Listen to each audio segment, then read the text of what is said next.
Good evening and welcome to the 5 o'clock news. I'm Pete Ferryman. And I'm Nora Hart. First at 5, a weekend softball tournament in Sherwood ended on a bad note, not due to who won or lost, but because of alleged behavior by one team that parents are calling racist and unsportsmanlike. Fox 12's Spencer Schott spoke with parents today who were at the game.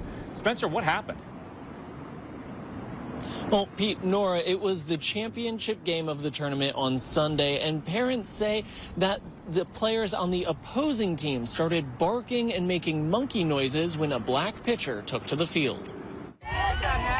It's not uncommon to hear cheering and chanting coming from the dugouts during softball games, and there was a lot of that this weekend during the USSSA's Spookfest Girls Softball Tournament. My daughter started out pitching, and the game was progressing just as a normal softball game. But towards the end of the game, the E-Force team made a pitching change, and Hoagland says the chants coming from the Rebels team's dugout changed too.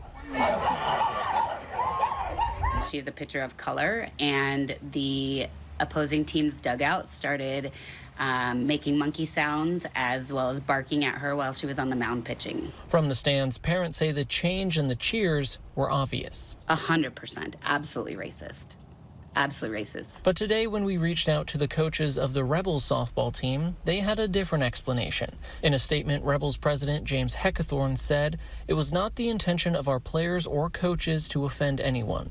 Discussions will be had with our players and coaches to address this issue and increase awareness to ensure all chants and cheers are in good sportsmanship to limit misinterpretations." Heckathorn was not at Sunday's game and declined to answer any more questions about the timing of the chants.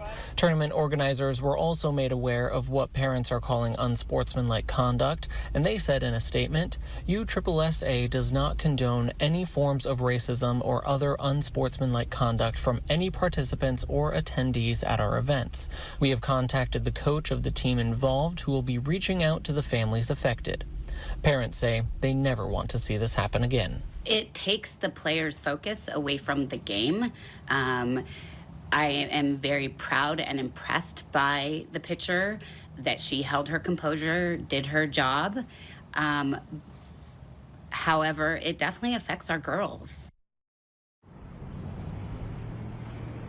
Now, I spoke to another coach on the Rebels team who was at the game on Sunday. She says she has since reached out to the family of the student who was heckled, and she says they did not take her call. Reporting live in Beaverton, Spencer Schott, Fox 12 Oregon.